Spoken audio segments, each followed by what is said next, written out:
Puji Tuhan, kita tetap bangkit berdiri. Kita mau memuji Dia pada pagi hari ini. Haleluya. Bangkit dan memuliakan saja. Tapi ada satu yang pasti, yaitu Tuhan Yesus yang memperkatakan janjinya bagi kau dan saya. Dia ada akan pasti tidak dalam hidup kita. Haleluya. Haleluya.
Sebab itu Tuhan, mari lembutkan hati kami, supaya kebenaran firman-Mu tertanam secara baik dalam setiap tanah hati kami.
Amin.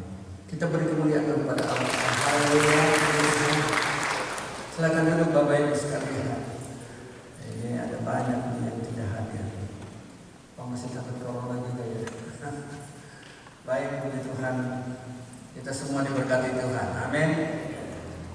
Dan pada pagi hari ini kita akan diberkati lagi dengan kebenaran firman. Karena kebenaran firman akan menuntun kita, iman percaya kita semakin hari semakin tangguh, semakin kuat, semakin bertumbuh, dan kita akan mengalami apa yang Tuhan janjikan bagi kita, yaitu kita mengalami hal-hal yang luar biasa dari Tuhan. Haleluya, haleluya.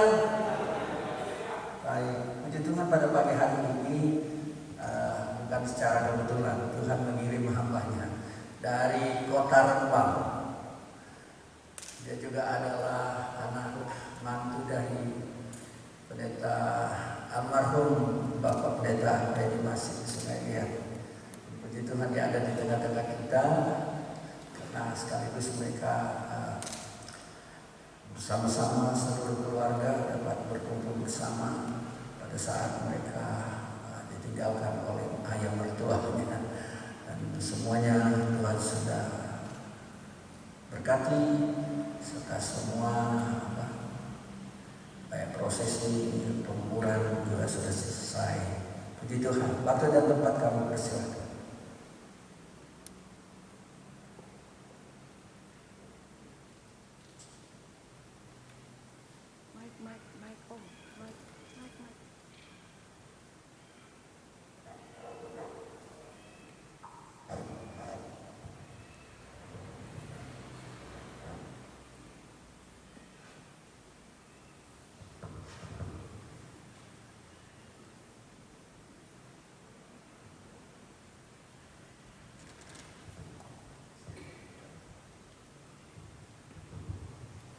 Tuhan, selamat pagi, selamat kita diberkati Tuhan dalam ibadah kita pagi hari ini. Saya sangat menikmati ibadah pagi hari ini, menikmati kehadiran Tuhan dalam penyembahan dan ujian kita pagi hari ini. Saya bersyukur pada Tuhan lewat Bapak Gembala tempat ini Om Kante dan juga keluarga sudah mengizinkan saya untuk berbagi kebenaran firman Tuhan. Salam hormat dari Mama Gembala dan Rembang untuk Bapak Gembala dan sidang jemaat yang ada kemarin. Tuhan memberkati kita semua. Sekali lagi terima kasih buat hospitality-nya luar biasa dari Papi mertua dimakamkan, kami dijamu dengan baik oleh Bapak Gembala tempat ini dan juga Ibu Inge, ya, Tuhan memberkati. Dan saya rasa cukup perkenalan ini ya. Saya namanya Salmon, sudah berkeluarga, anak satu, bukan ikan salmon Pak Ibu. Tuhan, saya kesini bareng dengan Pak Apri dan juga Saudara Kevin. Dan di tengah-tengah kita ada saudara saya sebenarnya, Om Daniel. Saya tadi cari-cari mana? Oh, ya. Shalom, Tuhan memberkati. Ini kakak saya, kakak rohani. Tuhan, mari kita langsung masuk dalam kebenaran firman Tuhan. Terdapat dalam kitab Kejadian pasal 21. Kejadian pasal 21. Kita baca ayat yang ke-14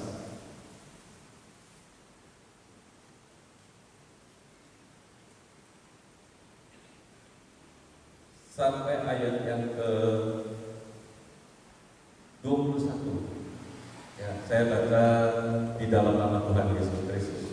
Untuk menghormati firman Tuhan, mungkin boleh saya undang Bapak Ibu berdiri. Saya baca di dalam nama Tuhan Yesus Kristus mulai ayat 14. Keesokan harinya, pagi-pagi Abraham mengambil roti serta sekirbat air dan memberikannya kepada Hagar. Ia meletakkan itu beserta anaknya di atas bahu Hagar. Kemudian disuruhnyalah perempuan itu pergi. Maka pergilah Hagar dan mengembara di padang gurun Berseba. Ketika air yang dikirbat itu habis, dibuangnyalah anak itu ke bawah semak-semak, dan ia duduk agak jauh, kira-kira sepemanah jauhnya, sebab katanya, tidak tahan aku melihat anak itu mati. Sedang ia duduk di situ, menangislah ia dengan suara nyaring. Allah mendengar suara anak itu, lalu malaikat Allah berseru dari langit kepada Hagar. Katanya kepadanya, apakah yang engkau susahkan, Hagar?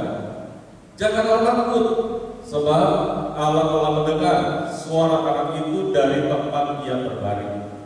Bangunlah, angkatlah anak itu dan bimbinglah dia, sebab aku akan membuat dia menjadi bangsa yang besar. Lalu Allah membuka mata Hagar sehingga ia melihat sebuah sumur. Ia pergi mengisi kirbatnya dengan air, kemudian diberinya anak itu minum. Allah menyertai anak itu sehingga ia bertambah besar. Ia menetap di padang gurun dan menjadi seorang pemanah. Maka tinggallah ia di padang gurun Paran, dan ibunya mengambil seorang istri baginya dari tanah Mesir. Puji Tuhan, terima kasih buat kerjasamanya dan silakan. Bapak Ibu, saudara yang dikasih Tuhan, peristiwa ini adalah di mana peristiwa Abraham mengusir Hagar dan anaknya Ismail. Dan di tengah perjalanannya di padang gurun, Hagar sampai di satu titik di mana dia sudah putus asa, dia sudah menyerah, dan pikirannya sudah mati aja. Makanya dia taruh anak itu agak jauh karena dia tidak tahan anak itu mati di dekat dia. Dan ini peristiwa yang terjadi. Nah, di tengah peristiwa seperti itu, datanglah Tuhan kepada Hagar lewat malaikat. Dan yang menarik, saudara, setelah Allah menyampaikan firman-Nya di ayat yang ke-19 dikatakan, lalu Allah membuka mata Hagar sehingga ia melihat sebuah. Allah membuka mata Hagar sehingga Hagar ini bisa melihat sumur. Jadi dari kalimat ini, saudara, perlu saudara ketahui bahwa sumur itu sudah ada sebenarnya, tapi tidak bisa dilihat oleh Hagar. Jadi bukan Allah kemudian membuat sumur, kemudian Hagar lihat sumur yang dibuat Allah dan akhirnya minum dari air. Bukan. Tetapi dari kalimat ini kita tahu bahwa sebenarnya sumurnya sudah ada. Cuma karena tekanan, karena masalah yang dialami oleh Hagar tidak bisa lihat sumur itu. Nah, Tuhan membuka mata Hagar sehingga Hagar bisa melihat sumur itu. Nah, saudara, sumur itu sesuatu yang penting pada zaman itu.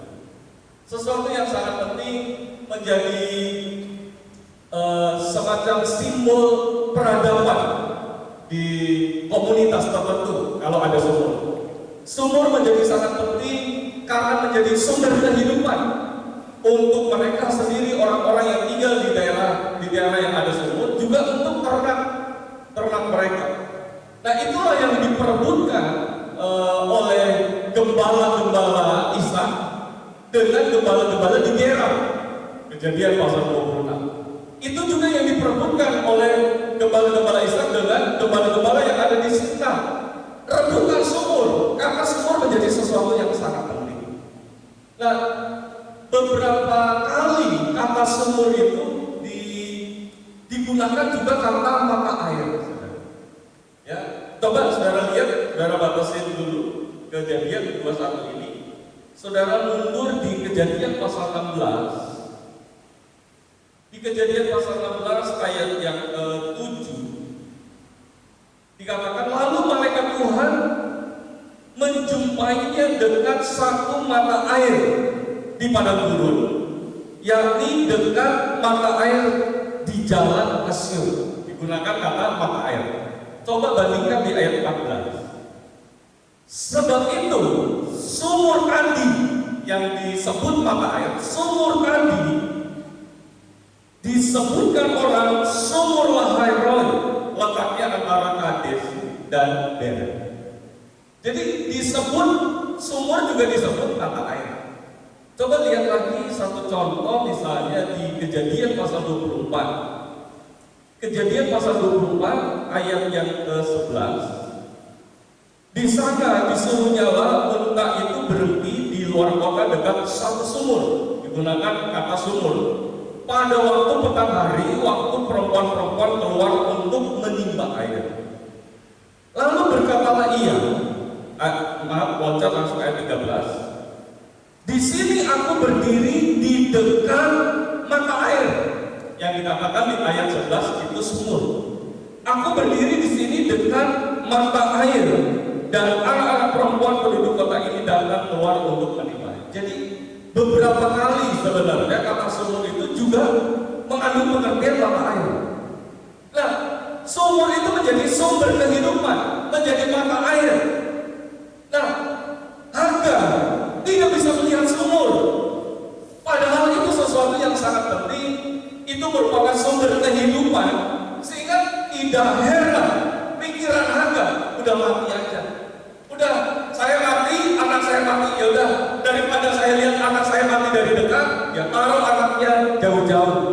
dia nggak tega lihat anak itu mati di dekatnya. Pikirannya sudah mati, pikirannya udah putus asa, sudah menyerah Hagar itu. Kenapa? Karena tidak bisa lihat sumur. Sumur yang merupakan sumber kehidupan, merupakan mata air, Hagar tidak bisa lihat. Hari-hari ini kita diperhadapkan pada pandemi COVID-19. Ini sudah mengglobal di seluruh dunia. Tadinya isu ini hanya berkaitan dengan kesehatan, tetapi ternyata seiring berjalan waktu berdampak ke semua aspek, termasuk ekonomi. Beberapa negara sudah mengumumkan bahwa mereka resesi. Singapura, Korea Selatan, dan banyak negara-negara lain. Bahkan Indonesia juga Presiden Jokowi sudah mengumumkan bahwa Indonesia sudah diambang resesi. Menteri Keuangan sudah menjelaskan, juga mengumumkan panjang lebar, akhir September Indonesia mengalami resesi. Dan itu berdampak bagi perekonomian di seluruh negeri ini sudah. Ada banyak orang-orang yang di PHK, ada banyak orang-orang yang putus hubungan kerja, ekonomi mereka menjadi sulit dan sebagainya. Nah, di tengah situasi ini, mari Pak Ibu Saudara yang dikasihi Tuhan, kita harus lihat sumber kehidupan, mata air. Di dalam Yohanes pasal 4 ayat 13 ayat 14, Yesus menerangkan kepada seorang perempuan Samaria bahwa kalau dia minum air dari Yesus, bahwa di dalam hidupnya akan mengalir menjadi mata air yang terus mengalir di dalam hidupnya. Coba lihat di dalam Yohanes pasal 4. Yohanes pasal 4 ayat 13. Yohanes pasal 4 ayat 13. Jawab Yesus kepadanya, barang siapa minum air ini, ia akan haus lagi. Air dari sumur yang mau ditimba oleh perempuan Samaria itu. Tetapi di ayat 14, tetapi barang siapa minum air yang akan Tuhan berikan, Yesus berikan, Ku berikan kepadanya, ia tidak akan haus untuk selama-lamanya. Sebaliknya, air yang akan diberikan kepadanya akan menjadi mata air di dalam dirinya yang terus-menerus memancar sampai kepada hidup yang kekal. Yang percaya sama-sama kita katakan amin. Jadi Yesus menjadi mata air dalam hidup kita. Di tengah situasi seperti ini, mari Pak Ibu Saudara kasih Tuhan, firman Tuhan datang kepada kita. Mari lihat sumber kehidupan, lihat mata air. Jangan kita lihat masalah, lihat persoalan dan sebagainya. Sekarang kalau lihat masalah, kita akan gampang putus asa, gampang menyerah, gampang frustasi, gampang stres dan sebagainya. Nah, yang jadi pertanyaan sekarang, apa yang Bapak Ibu Saudara lihat akhir-akhir ini? Apakah saudara di tengah situasi seperti ini, saudara masih bisa lihat sumur, masih bisa lihat sumber kehidupan, masih bisa lihat Yesus, satu-satunya pengharapan dan satu-satunya yang dapat kita andalkan? Itu pertanyaan. Kalau saudara tidak bisa lihat Yesus, tidak bisa lihat dalam tanda kutip sumur, ada yang salah. Nah, mari kita belajar kenapa orang tidak bisa lihat Tuhan, tidak bisa lihat sumber kehidupan, tidak bisa lihat mata air, campur tangan Tuhan, kuasa Tuhan yang sampai saat ini masih bekerja dalam hidup. Nah, coba lihat. Yang pertama, kenapa orang tidak bisa lihat Tuhan? Coba lihat di dalam Injil Lukas pasal 24. Injil Lukas pasal 24 ayat yang ke-15 dan ayat yang ke-16. Saudara boleh nanti baca secara keseluruhan mulai ayat 13. Saya langsung baca aja ayat 16 mulai ayat 15 dulu. Ketika mereka sedang bercakap-cakap, dua orang murid Yesus yang kita ketahui dari perikop ini, salah satunya bernama Kleopas. Nah, ketika mereka sedang bercakap-cakap dan bertukar pikiran, datanglah Yesus sendiri mendekati mereka, lalu berjalan bersama-sama dengan mereka. Di ayat 16, tetapi ada sesuatu yang menghalangi mata mereka, sehingga mereka tidak dapat mengenali. kualitasnya udah murid, jalan sama-sama Yesus. Tetapi Alkitab menuliskan ada sesuatu yang menghalangi mata mereka sehingga mereka tidak bisa mengenal bahwa itu adalah Yesus. Nah, kenapa pertanyaan? Kenapa dua murid ini tidak bisa lihat bahwa yang berjalan bersama-sama dengan mereka itu adalah Yesus? Memang Alkitab menjelaskan ada sesuatu yang menghalangi mata mereka. Nah, kenapa ada yang menghalangi mata mereka? Nah, saudara, coba lihat dulu di dalam Ibrani pasal 12. Ibrani pasal 12 ayat yang ke-14. Ibrani pasal 12 ayat 14.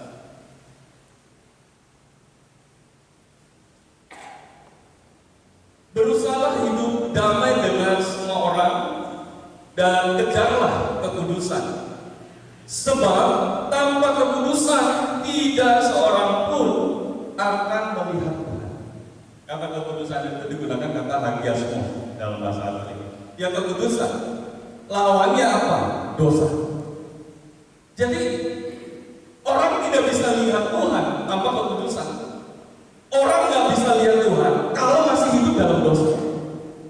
Nah, sekarang kembali lagi ke peristiwa dua murid tadi, dua murid yang sedang menuju ke Emmaus. Mungkin kita bertanya-tanya, dosa apa yang dilakukan oleh dua murid ini? Kesalahan apa yang dilakukan oleh dua murid ini? Sehingga kok ada yang menghalangi mata mereka, mereka tidak bisa kenal bahwa yang berjalan bersama-sama dengan dia itu adalah Yesus. Kenapa? Dosa apa? Alkitab juga tidak menuliskan bahwa mereka berbohong, bahwa mereka mencuri, mereka merampok dan sebagainya. Tidak dituliskan. Nah, kemudian dosa apa? Saudara, untuk bisa mengerti apa yang menjadi kesalahan dari dua murid ini, maka kita harus tahu definisi yang sebenarnya tentang dosa. Dosa dalam bahasa asli yang benar kata hamartia. Hamartia itu mempunyai pengertian melenceng, meleset, ya, terus kemudian tidak tepat sasaran, bergeser. Nah, itu pengertian. Jadi pengertian dosa itu sebenarnya melenceng, kemudian meleset, kemudian tidak kena sasaran, bergeser. Itu pengertian dosa. Jadi dosa itu bukan mencuri, membunuh, dan itu hanya ekspresi sebenarnya, hasil dari melenceng tadi. Nah, mari kita lihat fokus di dua murid ini di Lukas 24. Mereka bergeser Pak Ibu. Kalau saudara lihat di dalam Matius pasal 28, saya tidak baca ya, untuk pakai waktu. Di Matius 28 ayat 10, Yesus memberikan pesan, perintah kepada murid-murid, kamu semua katakan kepada saudara-saudara, kalau ingin melihat aku, kumpul di Galilea. Kumpul di Galilea untuk berjumpa dengan Yesus. Itu jelas di Matius 28 ayat 10. Tetapi dua murid ini bukannya pergi ke Galilea, tetapi justru pergi ke Emmaus. Itu patokannya kalau dari Yerusalem, Emmaus ke barat, Galilea ke timur. Itu bertolak belakang. Nah, ini yang namanya tidak kena sasaran. Ini yang namanya melenceng. Ini yang namanya meleset, bergeser. Nah, seringkali saudara masalah yang kita hadapi membuat iman kita mulai bergeser. Mulai membuat kesetiaan kita mulai bergeser. Kita nggak setia lagi mungkin. Ketika ada masalah, persoalan dan sebagainya, membuat segala sesuatunya mulai meleset, tidak kena sasaran, meleset, melenceng. Iman kita, kesetiaan kita, loyalitas kita mulai melenceng. Sekarang banyak yang aneh-aneh. Sebelum COVID, jauh hari sebelum COVID, saya pelayanan di Jakarta dengan teman senior saya, pendeta. Dia yang berkhotbah, saya mendampingi saya. Nah, kita dijemput biasanya kita datang sendiri, ya seperti ini kan, tidak diundang, datang tidak diundang, pulang tidak diangkat. Ya, kali ini mah harus seperti ini bagus.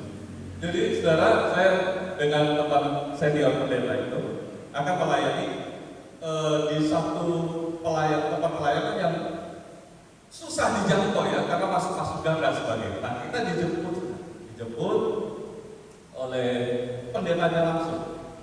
Nah, waktu jemput, salam, udah selesai, masuk mobil kan. Di mobil, saya duduk di depan, teman saya di belakang, di tengah. Nah, kita nggak diajak ngomong. Sama sekali nggak diajak ngomong. Di mobil, tidak diajak ngomong. Teman pendeta ini yang jemput ini basah.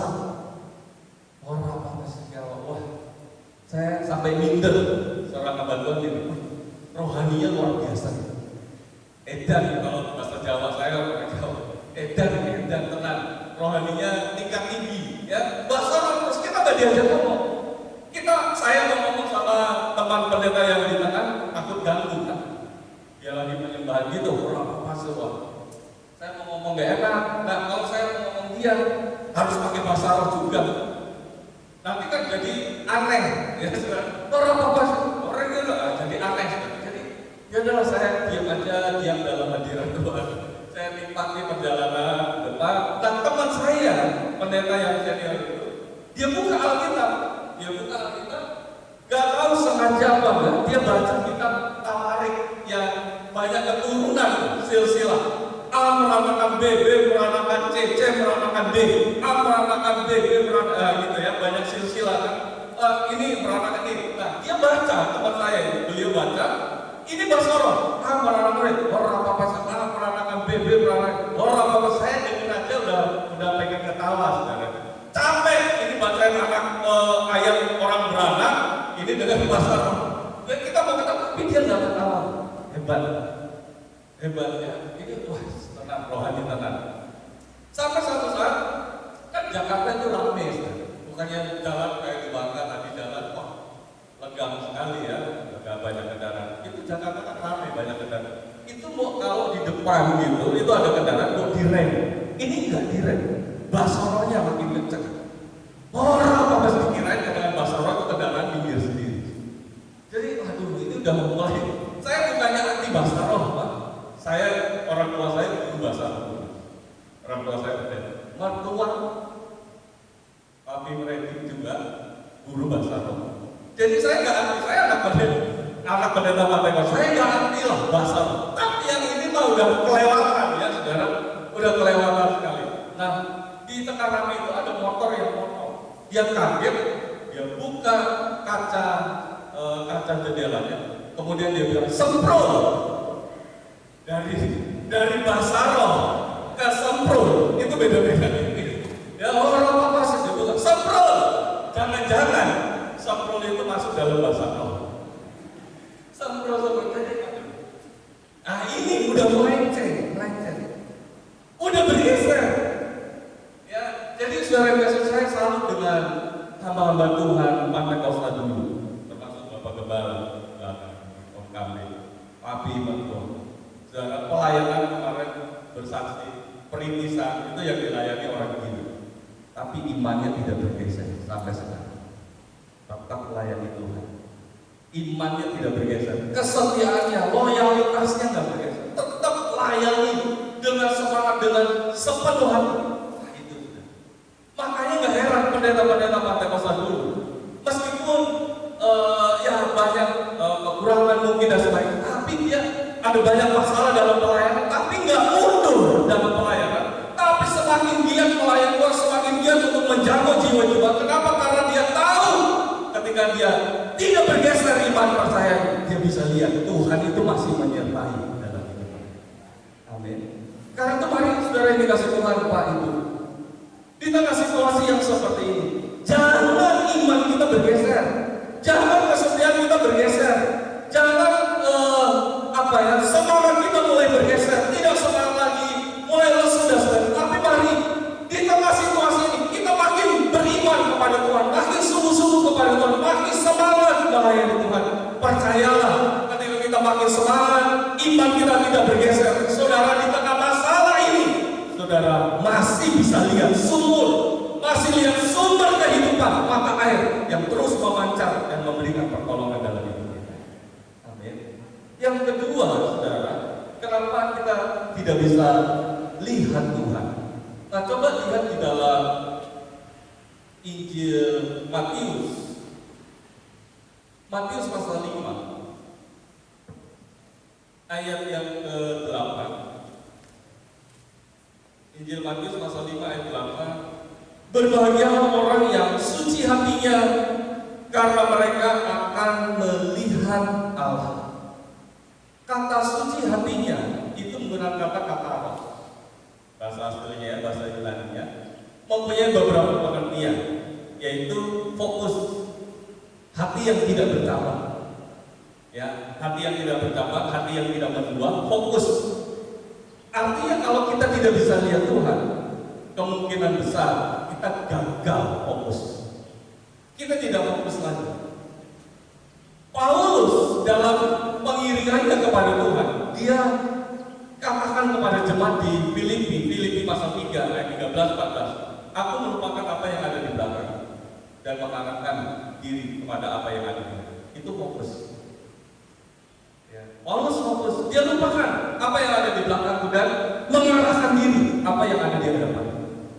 Nah, rupa-rupanya yang membuat kita gagal fokus itu pengalaman masalah.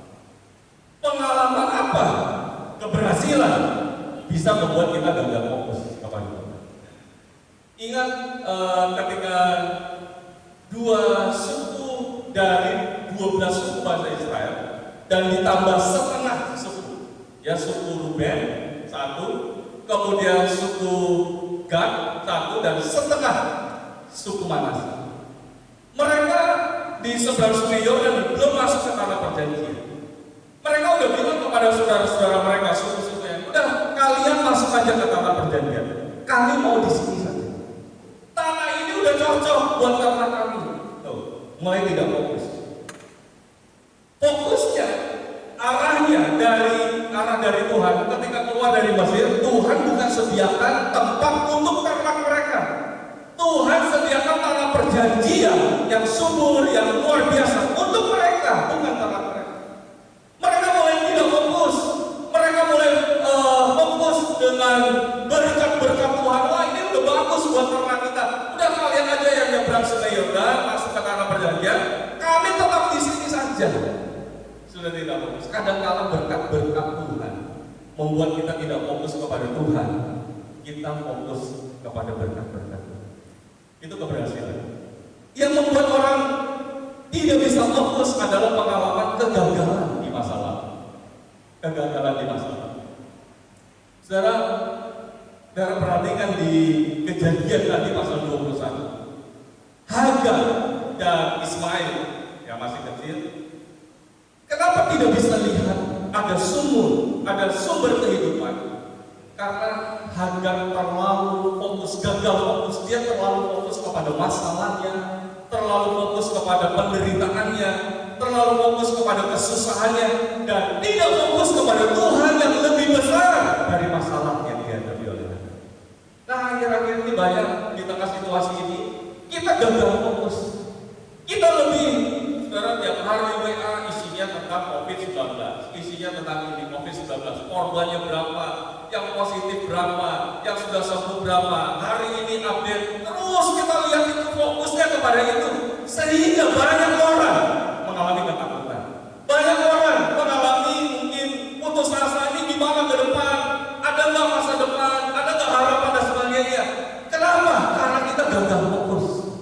Kita fokus kepada masalah kita, padahal ada Tuhan yang lebih besar dari masalah. Nah, mari Pak Ibu Saudara yang kasih Tuhan, pagi hari ini arahkan fokus kita hanya kepada Tuhan. Amin. Yang lebih besar dari masalah kita. Fokuslah kepada Tuhan. Jangan fokus kepada masalah, fokus kepada kesalahan orang lain.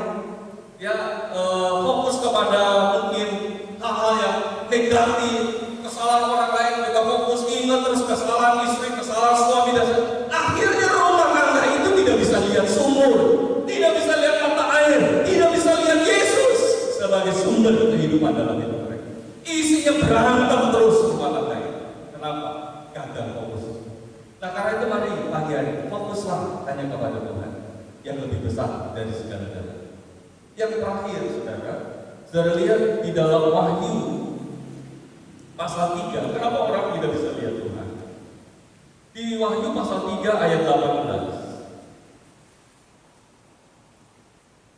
Wahyu pasal 3 ayat 18. Maka aku menasihatkan engkau supaya engkau membeli daripadaku emas yang telah dimurnikan dalam api, agar engkau menjadi kaya, dan juga pakaian putih supaya engkau memakainya, agar jangan kelihatan ketelanjanganmu yang memalukan, dan lagi minyak untuk melupas matamu supaya engkau dapat melihat.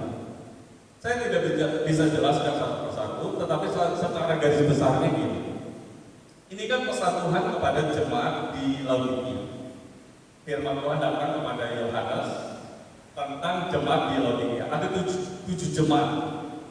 Dan 7 jemaat itu ada yang dapat pujian, ada juga yang dapat celaan bareng. Tapi juga ada yang dapat pujian saja.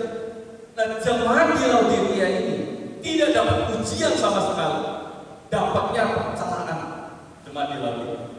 Nah, kalau dikatakan dalam ayat 18, aku menasihatkan engkau supaya engkau membeli daripadaku, membeli apa emas. Ini bukan emas secara fisik ya Pak Ibu. Karena kita tahu jemaat di Laodikia ini jemaat yang kaya. Jemaat yang kaya, kalau saudara baca di atas, ya di dalam ayat yang ke-17, karena engkau berkata, aku kaya, dan aku telah memperkayakan diriku, dan aku tidak kekurangan apa-apa. Itu jemaat di Laodikia. Mereka kaya, mereka mampu, mereka tidak berkekurangan, mereka sanggup. Tapi Tuhan bilang, beli daripada emas, pakaian putih, dan minyak. Artinya gini, saya tidak bisa jelaskan satu persatu lumayan apa. Artinya gini, kenapa orang tidak bisa lihat Tuhan? Kenapa jemaat di Laodikia ini nggak bisa lihat Tuhan? Dia lihat kekayaannya, dia lihat pengalamannya, dia lihat kepintarannya dan sebagainya. Kenapa? Karena jemaat ini mengandalkan kekuatannya sendiri. Orang yang mengandalkan kekuatan sendiri, percayalah Pak Ibu, tidak bisa lihat Tuhan. Mari pagi hari ini kita andalkan Tuhan di tengah situasi seperti ini. Jangan andalkan kekuatan kita sendiri. Jangan andalkan pengalaman kita. Jangan andalkan kekayaan, kepintaran dan sebagainya. Saudara tidak akan lihat Tuhan. Yang ada tambah frustasi, yang ada tambah stres, seperti harga, putus asa. Tapi mari di tengah situasi ini andalkan Tuhan. Saya tutup dengan satu kesaksian dari saya. Saudara, waktu saya dipanggil Tuhan untuk menjadi hamba Tuhan, saya tadinya latar belakang yang satu akuntansi. Kita tahu lah, Ibu Inga tahu, kita anak pendeta, apalagi GPDI, kita nggak mau jadi pendeta. Kita tahu ayah kita, orang tua kita susah. Ya, jadi dari kecil saya udah cita-citanya jadi pengusaha. Pengusaha yang nanti akan kasih support kepada pendeta-pendeta.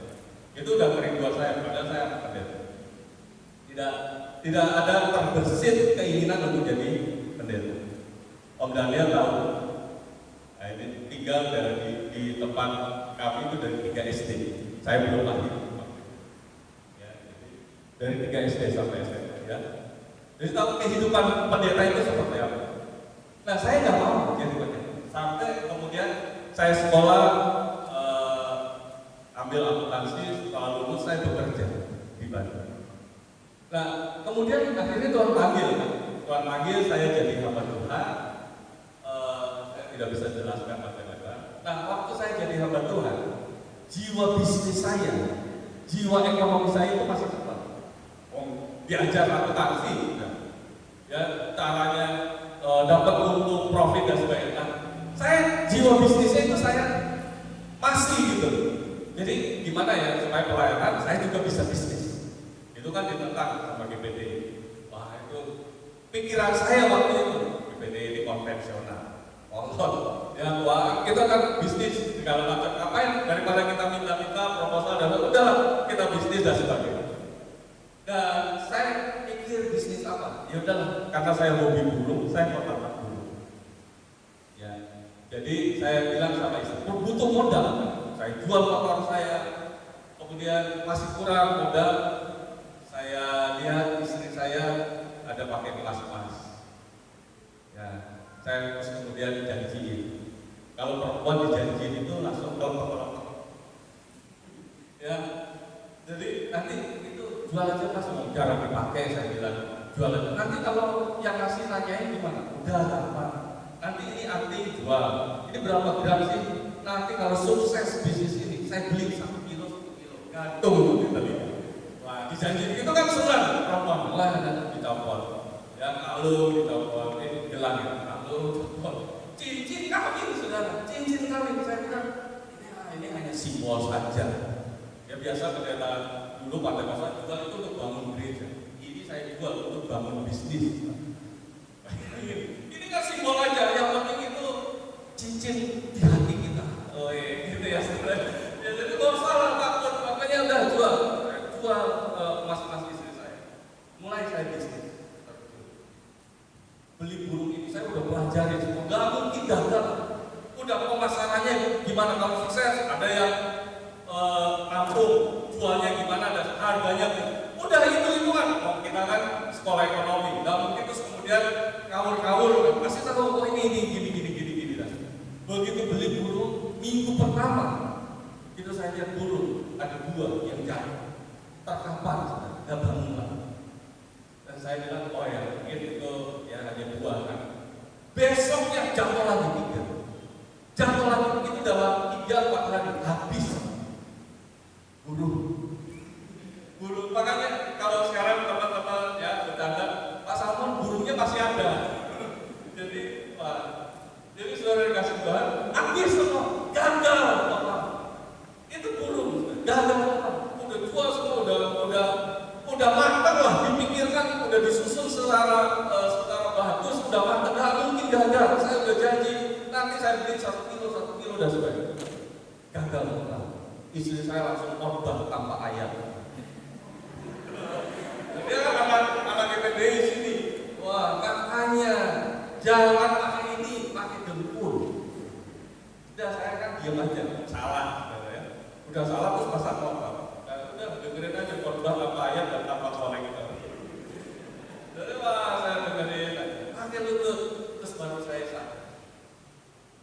Ya, hamba-hamba Tuhan dulu bisa sukses, bukan karena pakai. Bisa berhasil, bukan pakai lutut, pakai lutut. Gak pakai ini. Saya baru sadar, minta ampun sama Tuhan. Tuhan, ampuni saya pakai ini. Ya, jadi saya mulai belajar pakai lutut. Pakai lutut, berdoa sama Tuhan. Berdoa, minta ampun sama Tuhan. Dan disitulah pertama Tuhan, kalau Tuhan kerjakan hal itu. Saya bisa lihat sumber kehidupan. Yang mustahil bagi saya, tidak mustahil bagi Tuhan. Kuasanya dulu, sekarang, dan sampai selamanya tidak pernah berubah. Percayalah Pak Ibu, di tengah situasi seperti ini, engkau andalkan Tuhan, bukan andalkan kekuatan. Engkau bisa lihat kuasa Tuhan bekerja dulu, sekarang, dan selama-lamanya. Yang mustahil bagi kita, tidak mustahil bagi Tuhan. Karena kemarin sudah dikasih Tuhan. Jangan di tengah situasi ini kita andalkan kekuatan kita sendiri. Kita hidup tidak fokus kepada Tuhan. Kita bergeser iman percaya. Mari kita arahkan iman percaya kita tetap kepada Tuhan. Fokus kepada Tuhan yang lebih besar dari masalah, dan andalkan Tuhan. Percayalah Pak Ibu, di tengah situasi seperti ini Tuhan masih bekerja dalam hidup kita. Kuasanya masih Tuhan akan nyatakan dalam hidup kita. Amin. Di Tuhan. Saya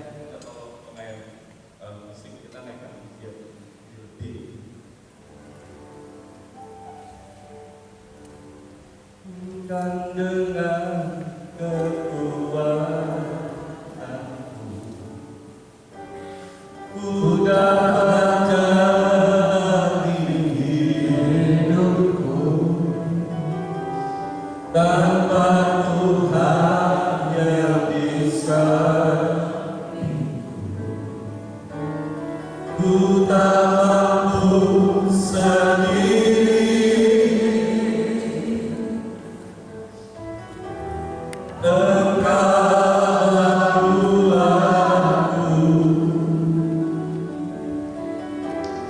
Yang menopangku, ku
Haleluya, haleluya, haleluya. Jangan sampai iman percaya kami bergeser, tapi kami mau fokus kepada Tuhan.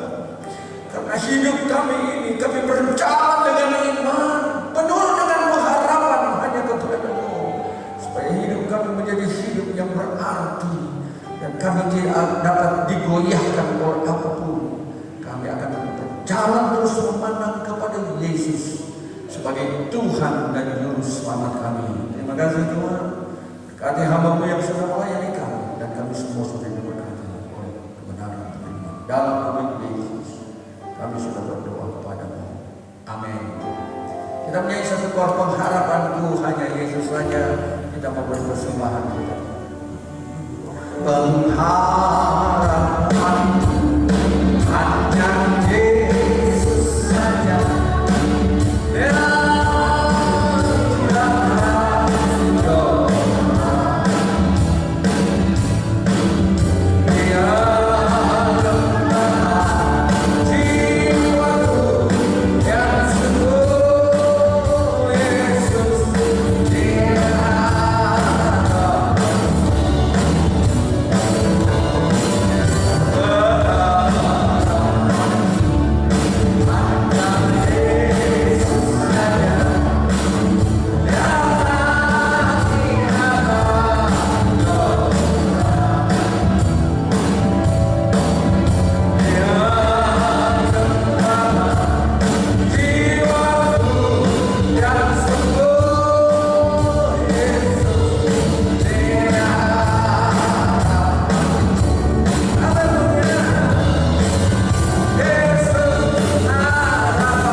Persembahan yang kami telah persembahkan kepada-Mu adalah demi pelebaran kerajaan-Mu di dunia ini. Sebab itu Tuhan, kami percaya Engkau akan memberkati hidup kami, walaupun di tengah-tengah kesukaran ekonomi dan apapun yang sedang terjadi di hari-hari ini. Kami percaya tangan Tuhan tetap memberkati kami, karena Engkau adalah sumber berkat bagi kami.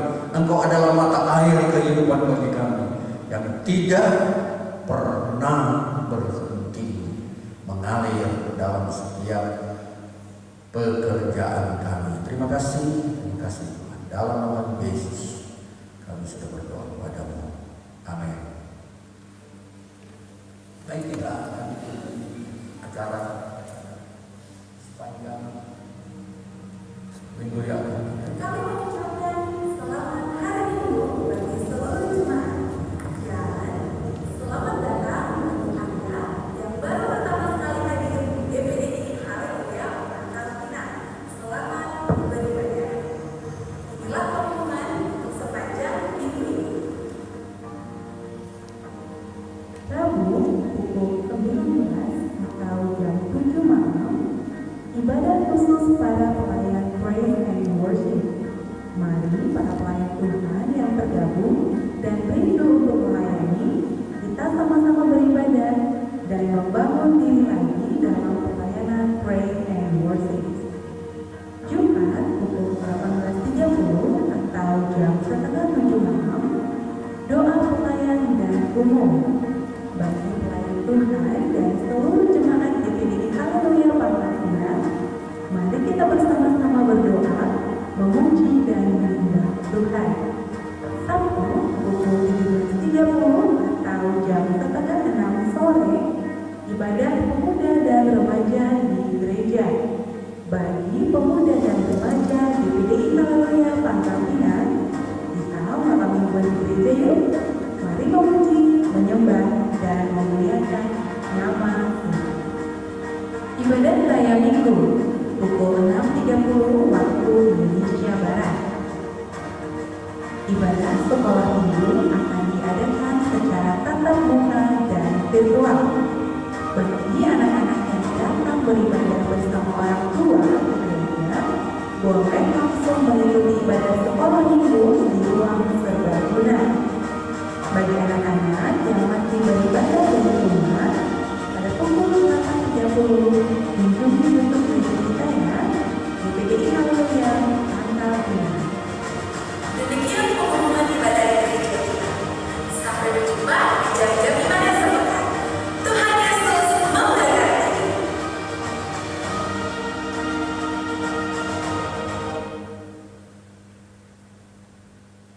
Kamis 1 Oktober 2020,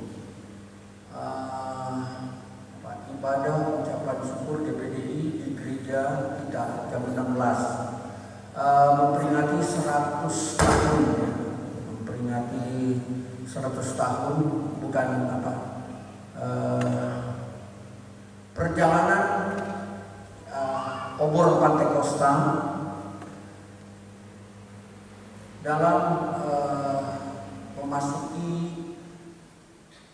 peringatan 100 tahun GPDI ada di Indonesia pada tahun 2021. Tapi diawali dengan perjalanan obor Pantekosta yang dimulai dari Bali, nanti kemudian terus ke seluruh Indonesia, lalu kemudian kembali lagi ke Bali, dan pada bulan Maret akhir maka akan ada perayaan memperingati 100 tahun GPDI. Nah, untuk Bapak Ibu, kalau mungkin ada yang ingin melihat bersama-sama, karena memang kami hanya khususkan kepada gembala-gembala, karena mengingat mungkin tempat tidak cukup, tapi saya percaya GPDI bisa ikut dan Jemaat Haleluya boleh ikut. Puji Tuhan. Itulah sedikit pengumuman yang saya tambahkan. Mulai dari jam 16 atau jam 4 sore. Puji Tuhan.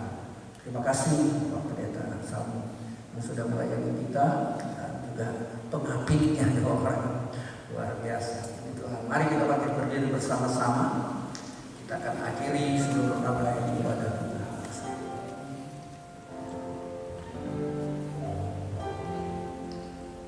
Kepadamu ku berdoa dan ku minta, ulurkanlah tangan kasih-Mu padaku.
berjalanlah Engkau bersama dengan kami Tuhan.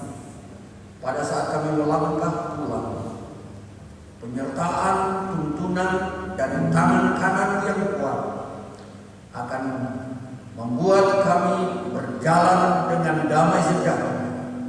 Kami terhindar dari segala malapetaka dan kecelakaan, dan terhindar dari orang-orang yang ingin berbuat jahat kepada kami, karena Engkau Allah kami dan Allah yang luar biasa. Adalah kiranya berkat yang datangnya dari Allah Bapa kita di surga, kasih karunia dari Tuhan kita Yesus Kristus, persekutuan dalam Allah Roh Kudus, tinggallah bersama-sama dengan kita pada hari ini dan seterusnya di dalam nama Tuhan Yesus Kristus. Haleluya, haleluya.